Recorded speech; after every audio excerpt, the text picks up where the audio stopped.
My name is Ian, and Julissa McCoy and Ellen Reese are co-authors. We're all at UC Riverside. And this is a book chapter focusing on maternalism and community activism. So it's a work in progress, so we look forward to any feedback you may have. So in terms of looking at maternalism and community activism, we're starting from an intersectional feminist standpoint, which many of the folks on this panel, I'm sure, are. So interlocking systems of power and how they work simultaneously. I'm also looking at how these systems work at multiple levels, at the micro and macro levels, and how those speak to each other. So with that, I'll step over. Julissa, take over. Good afternoon, everyone. So when we say maternalist mobilization, what we're referring to is the empowered motherhood or public expression of those domestic values associated in some way with motherhood. Maternalist mobilization is typically oriented around children and family-oriented issues, community and neighborhood improvement, empowerment of other women, and various volunteer work. If we take a historical approach, we can see maternalist mobilism occurring in the late 19th, early 20th centuries. But a lot of these efforts were predominated by white middle-class women. And the efforts tended to reinforce patriarchal divisions of labor at work and at home.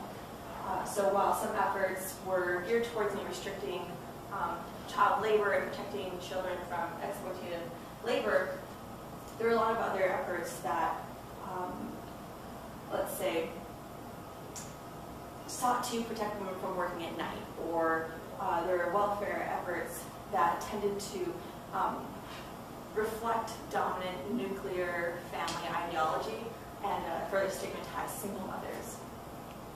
And then there were also some welfare campaigns that also were pretty racially exclusive. They tended to promote or favor worthy white widows or worked towards assimilating immigrants and saving the race, if you will.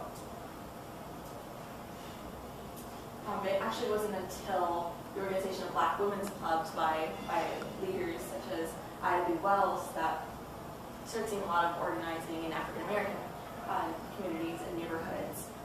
Because of women like Ida B. Wells, there were the development of nursing homes, daycare centers, and orphanages within these communities. So one place where we really see how maternalism is embedded within women's activism was within labor rights and the labor movement in the 1960s and 1970s. Here we saw women were starting to bring in to their bargaining contracts, or pushing for it in their bargaining contracts, more child care services and mother-friendly policies. As the 1980s rolled in and labor rights and social rights came under attack, women continued to mobilize the labor movement. Cranford talks about this idea of union motherhood that started to emerge. And this is where mothers would bring their children to union meetings and push for more child-friendly policies or family-friendly policies in their bargaining for their union contracts. Also, women would collectively care for each other's children because there wasn't any child care services being offered. They had this collective daycare type arrangement among union mothers.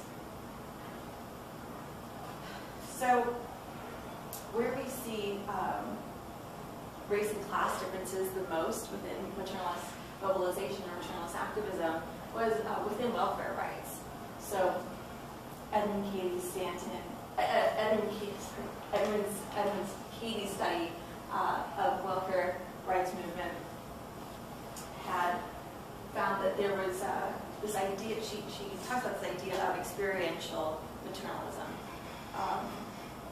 And this concept is actually pretty fundamental because it highlights the differences in motherhood, or women's motherhood activism. It distinguishes activism from activism by or working class Black women from middle class white women. Within for women of color's activism, there was a lot more emphasis on motherhood. A lot of them tend to be mothers, whereas the white women were mostly single and non-mothers. She found in her study that some of the goals for the women under this experiential maternalism were just simply trying to provide basic needs for their children and supporting other poor women and children they knew in their neighborhoods and communities. The white women who are part of this organization called Friends of Welfare Rights expressed this sentimental maternalism, and they emphasize the importance of maternal care at home and providing support for children who lacked father figures. So it was a fundamentally different type of approach. So another study had another study had looked at the differences in women's liberation groups in the 1960s and 1970s. And it's important to note how their conceptualizations of maternalist mobilization differed fundamentally just by race and class. There were two groups in this study. So there was the New York radical women who were in the metropolitan area of New York, predominantly young, single, white middle-class women. And then there was the Mount Vernon and New Rochelle group, who was predominantly black, working-class women. Most of them were mothers. The difference we saw here is, again, how they conceptualized motherhood and their feminist identities. So for the New York radical women, they saw motherhood as inherently oppressive. These were women who didn't have children, and they saw that as something that was tyrannical. We talked about the tyranny of the reproductive system. Whereas the Mount Vernon and New Rochelle women, these were predominantly mothers, and so they saw motherhood as inherently empowering. Their focuses were on the intersecting systems of oppression of race, class, and gender, and so their focus was on poverty and lack of child care services, improving their communities, and improving education for their children. So we see how there's differences based on race and class across different groups, but it's also important to know how there are differences within race and class based on motherhood status. So the groups that were predominantly white and not mothers had different approaches than the groups who were predominantly black and were mothers. Within these two chapters of the National Organization for Women that Joe Regerman studied, the women were, in both chapters, predominantly white and middle class, but what differed fundamentally was whether or not they were mothers, and this shaped how they approached their activism. So in the New York chapter, 30% of women were mothers, and then in the Cleveland, Ohio chapter, 50% of the women were mothers. And this sort of manifested in the tactics and strategies they used and the emphasis they had in their activism. So for the New York women, motherhood was this abstraction, it was apolitical. They didn't really focus on it other than it being sort of another system of oppression if it was discussed. For the Cleveland Cleveland chapter, the mothers in Cleveland, motherhood had that experiential aspect to it. It's more about us as mothers and how can we improve things as mothers for ourselves and for our children. And motherhood was inherently political. So motherhood, maternalist activism differs across race, across class, across groups, within groups. It only makes sense that maternalist activism differs across political lines as well. There's been research that documents conservative right-wing maternalist activist efforts.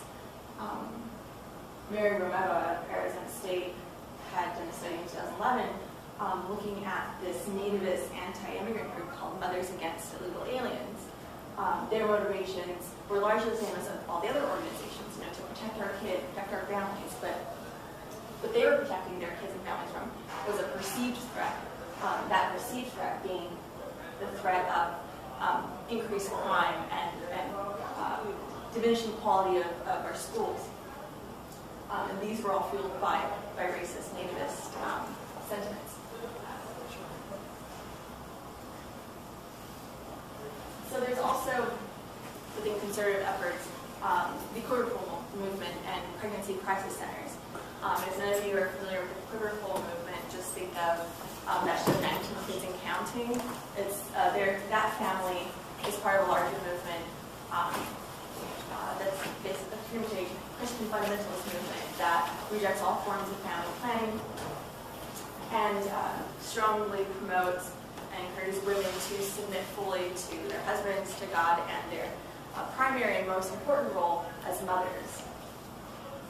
The Pregnancy Crisis Center movement, most of the women who participate in that are women. However, it is important to note that it's more complex than just conservative women coming in. Not all women, they're not a monolithic group who participate in the Pregnancy Crisis Center, because in this one study by Kelly, she found that across the Pregnancy Crisis Center organizations she had studied, a lot of the women were cognizant of the gender relations and the hierarchy and the unequal distribution of power and decision making in this organization. The men at the top were making all the rules, and the women were sort of navigating this and espoused feminist ideals themselves.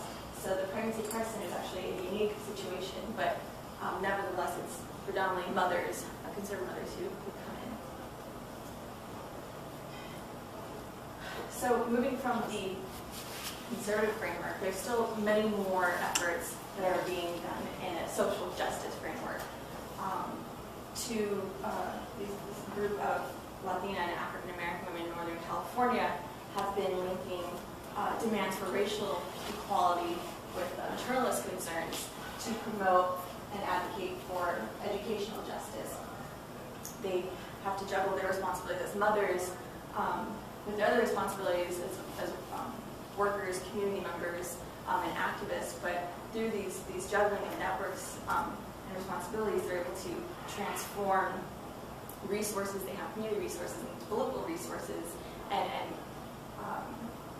do most of their efforts through home and in communities, and empowering local members to get involved in order to promote educational justice.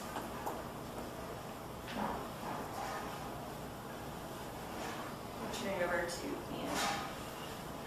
So Julissa sort of highlighted a lot of what's going on with maternalism, but Collins, Patricia Hill Collins, focuses on, at least in this particular article, how community is linked to the private sphere, and sort of this idea of love is sort of being the basis of that, and then expanding to family, and then expanding to community. So community is sort of this extension of family.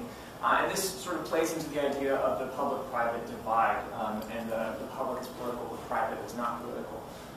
And she, of course, challenges that, but the idea that community is apolitical actually covers up the reproduction and also resistance to inequality that occurs within community, which again sort of goes back to a lot of feminist literature. But as Julissa has pointed out with regard to maternalism, community is also a very malleable sort of concept that can be applied across different ideologies, and also is different with regard to race, class, and gender. So a couple of examples looking at the link between maternalism and community, especially with regard to organizing. Nancy Nagle's work is sort of, around activist mothering, sort of the cornerstone of a lot of this. When we're talking about the literature. So when she talks about mothering, she's looking at community workers in the war on poverty in the 60s and 70s. And so she's looking at how women of color engaged in what she calls activist mothering. And when she says by activist mothering, again, it's the extension of family to the community. So women seeing communities as their families, not just their nuclear families. And so they sought to improve the lives of their own children, their own families, but also to improve the lives of the children and people in their communities. Other folks of color who are, in this case, predominantly low income. And by making the community and neighborhood specifically a better place to live. And we see more contemporary examples of this too. And if we add sort of a layer of citizenship, we're looking at this example of the Neighborhood Action Group, or NAG, which Bosco, Eichen, and Herman study. And so they're looking at direct action of immigrant women, Latina immigrant women in Chula Vista, California.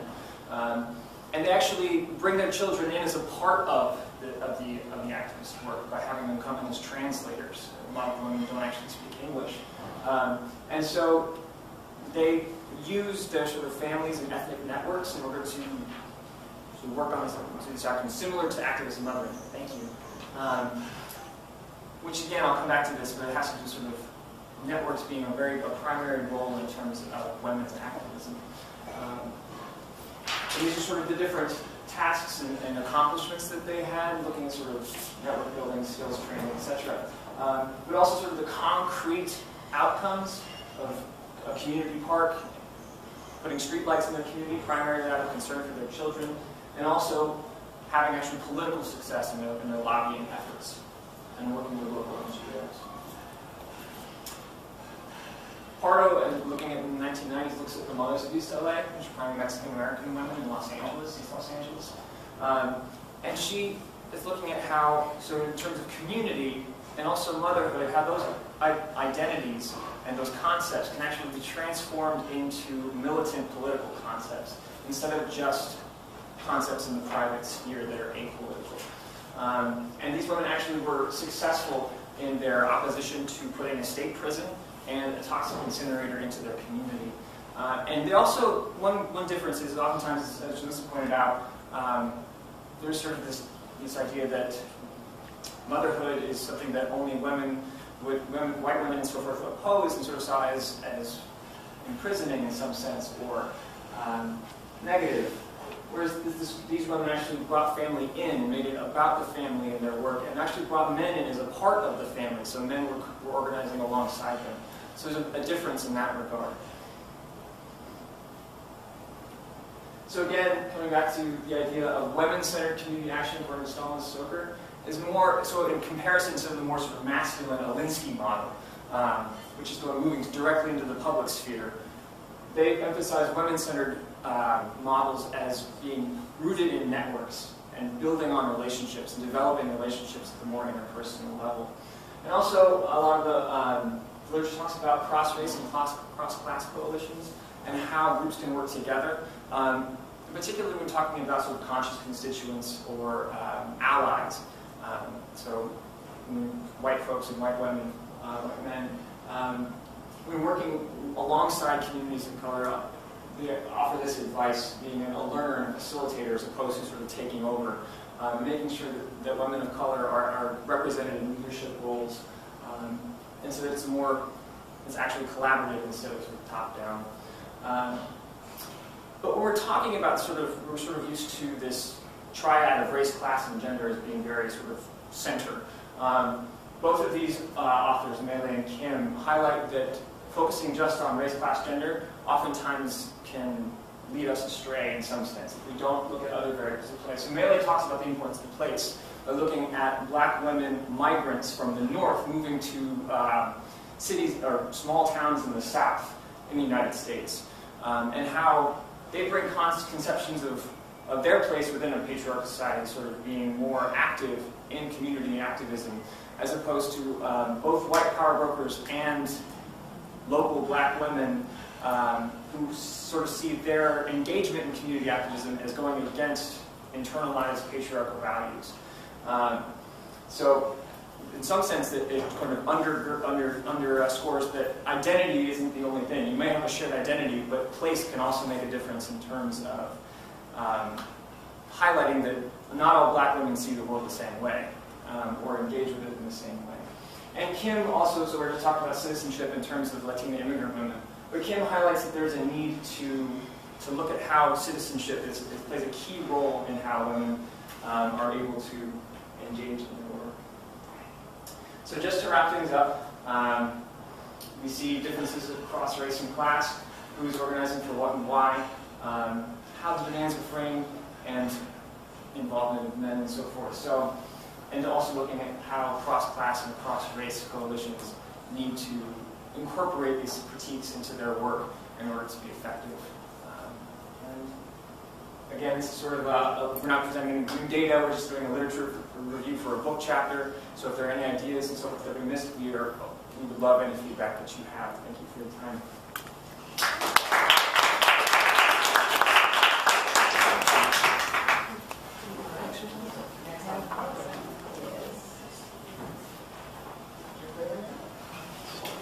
Is this correct? Yeah.